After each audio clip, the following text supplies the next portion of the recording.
نحمده ونصلي ونسلم على رسوله الكريم أما بعد فأعوذ بالله من الشيطان الرجيم بسم الله الرحمن الرحيم يا أيها الذين آمنوا إذا قمتم إلى الصلاة فاغسلوا وجوهكم وأيديكم إلى المرافق وامسحوا برؤوسكم وأرجلكم إلى الكعبين صدق الله مولانا العظيم وصدق رسوله النبي الأمين الكريم إن الله وملائكته يصلون على النبي يا أيها الذين آمنوا صلوا عليه وسلموا تسليما اللهم صل على سيدنا ونبينا ومولانا محمد وعلى آل سيدنا ونبينا ومولانا محمد وبارك وسلم وصل عليه الصلاة والسلام عليك يا سيدي يا رسول الله وعلى آلك وصحابك يا سيدي يا حبیب اللہ۔ السلام علیکم سامعین و ناظرین، ہمارا روزمرہ کا پروگرام احکام القرآن آپ کی خدمت میں جاری و ساری ہے، اور اس میں ہمارا جو ٹاپک چل رہا ہے وہ ہے اسلام کا کنسیپٹ آف کلیننس، اسلام کا تصور طہارت، اور اسلام میں جو پاکیزگی اختیار کرنے کا وضو کی صورت میں، غسل کی صورت میں، خواتین کی پاکیزگی کی صورت میں، اسی طریقے سے لباس کی پاکیزگی کی صورت میں، ماحول کی پاکیزگی کی صورت میں، گھر کی پاکیزگی کی صورت میں، جس معاشرے میں ہم رہتے ہیں اس معاشرے کی پاکیزگی کی صورت میں، اپنے گھر کے ارد گرد باہر جو روڈز ہیں یا پارک ہیں یا جس ایریے میں ہم رہتے ہیں اس ایریے کی پاکیزگی کی صورت میں، یہ جو اسلام صفائی کا ایک جنرل تصور دے رہا ہے، اس کو اگر ہم سمجھیں تو آپ یقین کریں کہ پوری دنیا آج جس طرف جا رہی ہے، دنیا کی میڈیکل سائنس آج جس طرف جا رہی ہے، آج کی جو ہماری میڈیکل ریسرچ ہے، میڈیکل سائنس ہے، وہ اس نتیجے پر پہنچی ہے کہ اس وقت جو پوری دنیا کے اندر بیماریاں زیادہ پھیل رہی ہیں، لوگ مختلف عوارض کے اندر مبتلا ہیں، مختلف مشکلات کے اندر مبتلا ہیں، مختلف بیماریوں کے اندر طرح طرح کی بیماریاں لوگوں کو لگی ہوئی ہیں۔ تو اس کی جہاں اور سبب ہے وہاں پر ایک سبب ہے ہماری میڈیکل سائنس یہ بتا رہی ہے کہ وہ یہ ہے کہ ہمارے ماحول کے اندر آلودگی ہے، ہمارے ماحول کے اندر صفائی نہیں ہے، ہمارے یہاں جس ماحول میں رہ رہے ہیں وہ معاشرہ، وہ اس کے اندر ہم صفائی کا خیال نہیں رکھتے، جس گھر میں ہم رہتے ہیں اس گھر میں ہم صفائی کا خیال نہیں رکھتے، جس کمرے میں ہم رہتے ہیں اس کمرے میں ہم صفائی کا خیال نہیں رکھتے،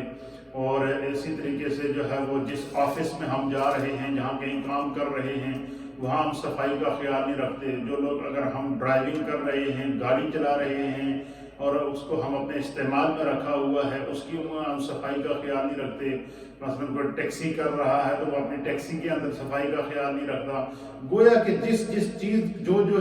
جس ماحول کے اندر انسان رہ رہا ہے، اگر وہ اس ماحول کی صفائی کا خیال رکھے گا تو وہ وہاں کی آلودگی سے بچے گا، وہاں کے جراثیم سے بچے گا، وہاں کی مشکلات سے بچے گا۔ اور اس آلودگی کے اندر یہ جو ماحولیاتی آلودگی ہے، اس سے پھر وبائیں پھیلتی ہیں، اس سے بیماریاں پھیلتی ہیں۔ تو اب اسلام کا جو تصور طہارت ہے، جب ہم اس کو دیکھتے ہیں تو اسلام بنیادی طور پر طہارت کی تعلیم دیتا ہے، پاکیزگی کی تعلیم دیتا ہے، اور اس کی سب سے بڑی دلیل کیا ہے؟ میں نے آپ کی خدمت میں پہلے بھی اشارتاً پیش کیا تھا کہ ہمارے اسلامک معاشرے کے اندر جب بچہ پیدا ہوتا ہے تو اس کے لیے حکم ہے کہ سب سے پہلے اس کو غسل دیا جائے، اس کو غسل کرایا جائے، اس کی ہر طرح سے خیال رکھا جائے، تمام طرح جو ہے وہ اس کی صفائی کا خیال رکھا جائے، کیونکہ وہ بچہ خود اس کے اندر اتنی استطاعت نہیں ہوتی، اتنی طاقت نہیں ہوتی کہ وہ اس ماحول کو جو ہے وہ خود اپنی صفائی رکھ سکے۔ تو اس طریقے سے والدین کو باقاعدہ، جو بچے والدین کی تربیت میں ہوتے ہیں، ان والدین کو باقاعدہ اسلام یہ اس بات کی تعلیم دے رہا ہے کہ جس طرح وہ اپنی صحت کا خیال رکھتے ہیں، جس طرح وہ اپنی جان کا خیال رکھتے ہیں، جس طرح وہ اپنے ماحول کا خیال رکھتے ہیں، اسی طریقے سے جو ہے وہ اپنے بچوں کی صحت کا اور ان کی صفائی کا خیال رکھیں۔ تو اس میں جو ہے وہ وضو ہمارا ٹاپک چل رہا تھا، تو وضو کے 4 فرض میں نے کل آپ کی خدمت میں پیش کیے تھے، اور اس کا جو سائنٹیفک جو موجودہ دور کے اندر جو طریقہ کار میں نے آپ کی خدمت میں پیش کیا تھا وہ یہ کہ آج کی جس کرونا وائرس کی صورت میں کووڈ-19 کی صورت کے اندر جو ہے ڈاکٹر اور میڈیکل سائنس اس نتیجے پر پہنچی ہے کہ وہ کہتے ہیں کہ اس کووڈ-19 سے بچنے کے لیے یا کرونا وائرس کی وبا سے بچنے کے لیے جو سب سے بڑی اہم چیز ہے وہ یہ ہے کہ ہم اپنے آپ کو سوشل ڈسٹینس پہ رکھیں اور اپنے ہاتھوں کو دھوئیں، اپنے چہرے کو دھوئیں، بار بار کلی کریں، ناک کو صاف کریں، جسم کے جو اوپن اعضاء ہیں، پارٹس آف دا باڈی جو بالکل اوپن ہوتے ہیں ان کو بار بار دھوئیں تاکہ وہ جراثیم ہمارے جسم کو نہ لگ سکیں۔ تو آپ یہ دیکھیں کہ یہ آج کی میڈیکل سائنس اس نتیجے پر پہنچی ہے، لیکن آج سے 1400 سال پہلے میرے مصطفیٰ کریم نے جو وضو کے احکام بیان کیے، اللہ تعالیٰ نے قرآن کے اندر جو وضو کے احکام بیان فرمائے، اور قرآن جو ہے وہ 1400 سال پہلے سے ہی مسلمان کو اس چیز کی تربیت دے رہا ہے۔ تو وہ عبادت بندہ جب کرتا ہے نماز کی صورت میں، تلاوت قرآن کی صورت میں، یا حج کی صورت میں، یا عمرہ کی صورت کے اندر، یا دیگر جو عبادات ہیں جو اسلامک عبادات ہیں ان کی صورت میں جب بندہ کرتا ہے، تو ان میں سے سب سے بنیادی شرط یہ ہے کہ اگر بندہ نماز پڑھے گا تو اگر اس کا وضو نہیں ہوگا تو وہ نماز نہیں پڑھے گا، اگر اس کا جسم پاک نہیں ہے تو اس کی نماز نہیں قبول ہوگی، اس کا لباس پاک نہیں ہے تو نماز قبول نہیں ہوگا۔ دیکھیں لاجک یہ کہہ رہی ہے کہ بندہ قیام اللہ کی خاطر کرتا ہے، اللہ کی بارگاہ میں کرتا ہے، سجدہ اللہ کی بارگاہ میں کرتا ہے، نماز اللہ کی بارگاہ میں پڑھتا ہے، تسبیحات اللہ کی بارگاہ میں پڑھتا ہے، تحلیلات اللہ کی بارگاہ میں پڑھتا ہے، تو بندہ تو نماز تو اللہ کے لیے کرتا ہے، لیکن اس کے لیے جو بندگی خدا کی اس صورت میں قبول ہوگی، عبادت اللہ کی اس صورت میں قبول ہوگی کہ اللہ تعالیٰ نے اس عبادت کے لیے کرائیٹیریا مقرر کیا ہے، اور وہ کرائیٹیریا کیا ہے کہ پہلے بندہ مومن اپنی باڈی کی حفاظت کا انتظام کرے۔ کیوں کہ جب وہ نماز کے لیے کھڑا ہوگا تو کیسے کھڑا ہوگا؟ اس کے ساتھ اور بندے بھی کھڑے ہوں گے، جو ہر بندے کو جو وہ اس کی صحت ایک جیسی نہیں ہوتی، دونوں بندوں کی صحتیں مختلف ہوتی ہیں، کسی کو کوئی دمے کی بیماری ہوتی ہے، کسی کو کوئی سانس کی بیماری ہوتی ہے، کسی کو کوئی بیماری ہوتی ہے، ایک دوسرے سے وہ بیماری ایک دوسرے کو منتقل ہونے کا خدشہ بھی اس کے سامنے رہتا ہے، پھر اس کے باوجود جو ہے وہ بندہ اجتماعی طور پر عبادت کرتا ہے۔ پھر جو ہے وہ اگر بندے کا لباس پاک نہیں ہوگا یا جسم پاک نہیں ہوگا یا جسم سے پسینہ آ رہا ہوگا یا پسینے کی بدبو آ رہی ہوگی یا جو بندے نے گندے کپڑے پہنے ہوئے ہیں اور وہ کپڑوں سے جو ہے وہ بو آ رہی ہے، تو اس کے ساتھ جو کھڑا ہوا بندہ ہے اس کو بھی اس کو محسوس ہوتا کہ یہاں تک نبی پاک صلی اللہ علیہ وسلم نے فرمایا کہ کچا پیاز کھا کر مسجد میں نہ جاؤ، کیوں کہ فرمایا کہ کچا پیاز کھانے سے بندے کے منہ کے اندر سے بو آتی ہے، اور بندے کے ساتھ جو فرشتے ہوتے ہیں ان کو بھی جو ہے وہ تسبیحات پیش کرنے کے اندر جو ہے وہ اللہ کی تسبیح اور عبادت اور تحلیل کرنے میں تکلیف پہنچتی ہے۔ تو اس لیے اللہ تعالیٰ اور اس کے حبیب نے جو ہے اسلام کا جو تصور طہارت پیش کیا ہے اس کو ہر عبادت کے لیے ضروری قرار دے دیا ہے۔ اسی طریقے سے طواف اگر کرنا ہے اس میں تو باوضو ہونا ضروری ہے۔ اسی طریقے سے جب بندہ دنیا میں پیدا ہوتا ہے تو اس کو غسل دیا جاتا ہے، جب بندہ جب بلوغت کو پہنچتا ہے تو اسے وضو سکھایا جاتا ہے۔ اسی طریقے سے اس پر نماز دن میں 5 مرتبہ فرض ہوتی ہے، دن میں 5 مرتبہ اس کو نماز کے لیے وضو کر کے اپنے اعضاء کو پاک کرنا ہوگا۔ اسی طریقے سے جب اسے غسل کی ضرورت پڑی تو اسے غسل کرنا ہوگا۔ تو یہ وہ اسلام کا تصور ہے، طہارت ہے، جو کسی دین کے اندر اس طرح نہیں ہے جس طرح اسلام پیش کرتا ہے، اور جس کو آج کی میڈیکل سائنس بھی ایکسیپٹ کرنے کے لیے جو ہے وہ مجبور ہوئی ہے۔ تو آج چونکہ ہمارا وضو کا ٹاپک ہے تو گزشتہ درس میں نے آپ کی خدمت میں پیش کیا تھا کہ اللہ تعالیٰ نے وضو